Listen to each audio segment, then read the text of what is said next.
Hari ini kita akan teruskan dengan bab yang ke-10, masih lagi di bab yang sama, iaitu Matematik Pengguna Pengurusan Keuangan tingkatan 4 KSSM.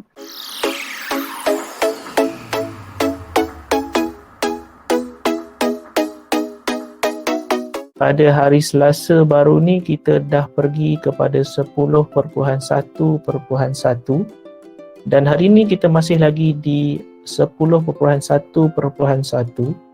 masih lagi di subtopik yang sama. Okey. So kita nak tengok berkenaan dengan proses pengurusan keuangan. So cikgu dah explain bermula daripada nombor 1, nombor 2 pada hari Selasa. So hari ni kita nak teruskan dengan nombor 3 dan mungkin sampai nombor 4. Okey. So kita tengoklah apa yang mungkin boleh dikongsikan. Bab ni sebenarnya bagus. Dia mengajar kamu untuk menguruskan duit kamu dengan lebih cekap. Okey, so mungkin awal-awal ni dia lebih kepada konsep. So selepas ini 10.1.2 baru dia masuk kepada pengiraan. Okey, yang pertama kamu dah tengok menetapkan matlamat, kamu dah belajar menetapkan matlamat. Kemudian kamu dah menilai kedudukan. Dalam menilai ini kamu dah tengok apakah itu aset, apakah itu liability. Okey, so hari ini kita akan mewujudkan pula lah. So setelah kamu dah tetapkan matlamat, kamu nak apa, macam contoh yang cikgu bagi, kamu nak berkahwin dalam tempoh 3 tahun daripada sekarang, perlu ada 15,000. So itu adalah matlamat yang telah dia tetapkan. So dia yang kedua, dia menilai, dia suruh kamu, ajar kamu untuk menilai keuangan yang telah kamu ada. So seterusnya kita nak mewujudkan plan keuangan. Okey. Okey, pengurusan kehidupan berdasarkan plan keuangan membantu seseorang memantau aliran tunai.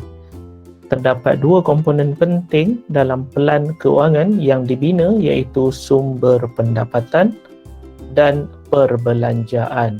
Okey, so kamu dah tahu bahawa pendapatan dan juga perbelanjaan ini memang sentiasa ada di dalam kehidupan. Okey, secara tak langsung bila kamu dapat kawal ataupun dapat menguruskan dengan baik pendapatan dan juga perbelanjaan, so kira aliran tunai kamu tu akan jadi cantik lah. Kamu punya pengaliran wang keluar masuk. Okay. So pendapatan terdiri daripada aktif dan juga pendapatan pasif. So kita nak tengok pendapatan aktif ni contoh dia macam mana.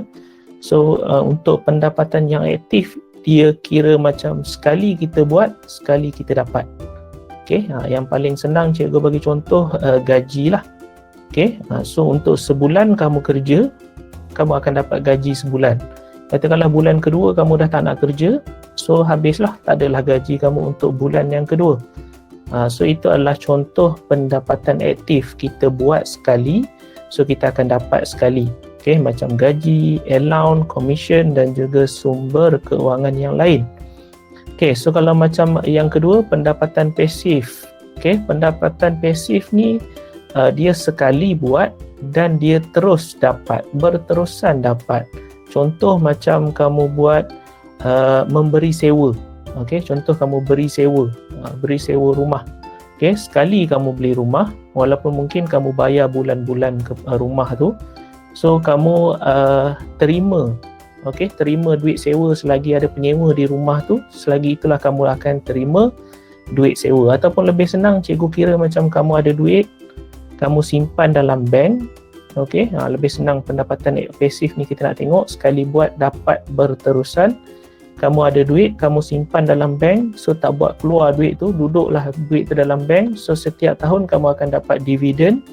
So sekali sahaja kamu simpan duit, tapi dividen itu dapat secara berterusan.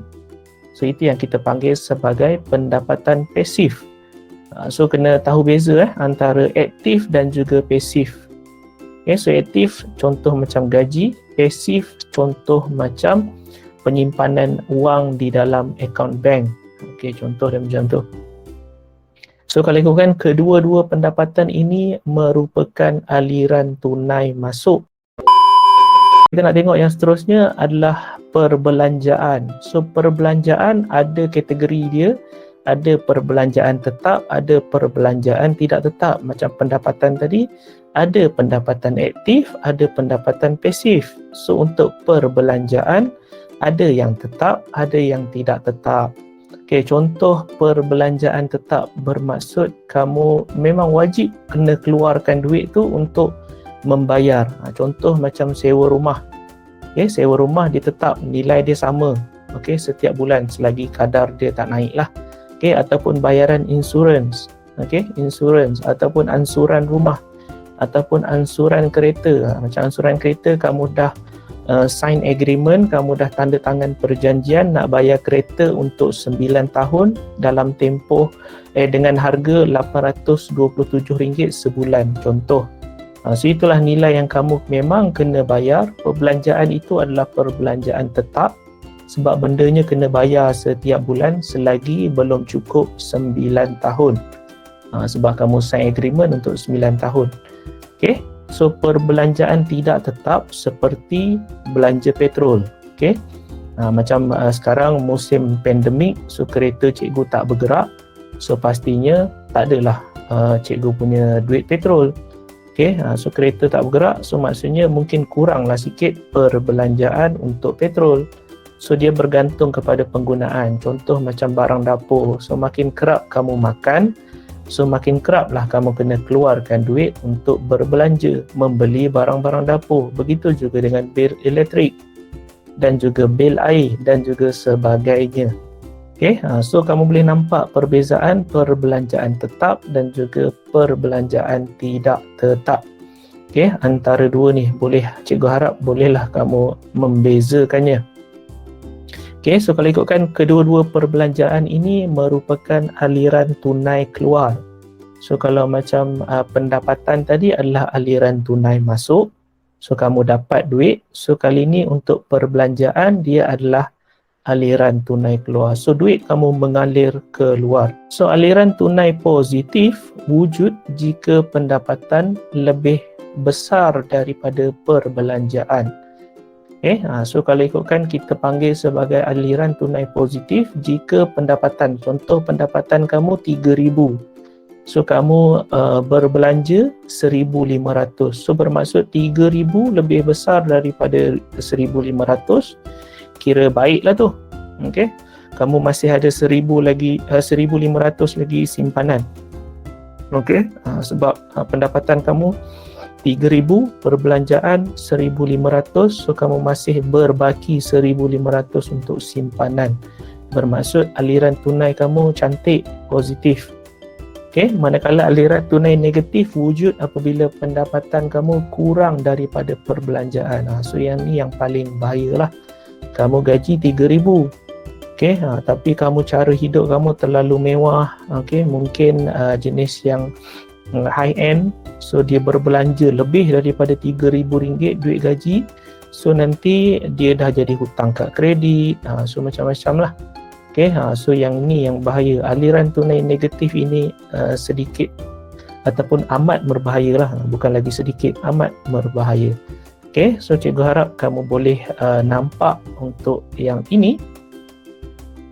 Okey, so langkah untuk mewujudkan pelan keuangan berada di muka surat 275.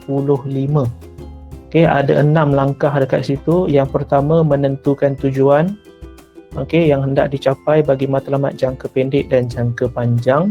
So yang kedua, membuat anggaran awal untuk mencapai setiap matlamat.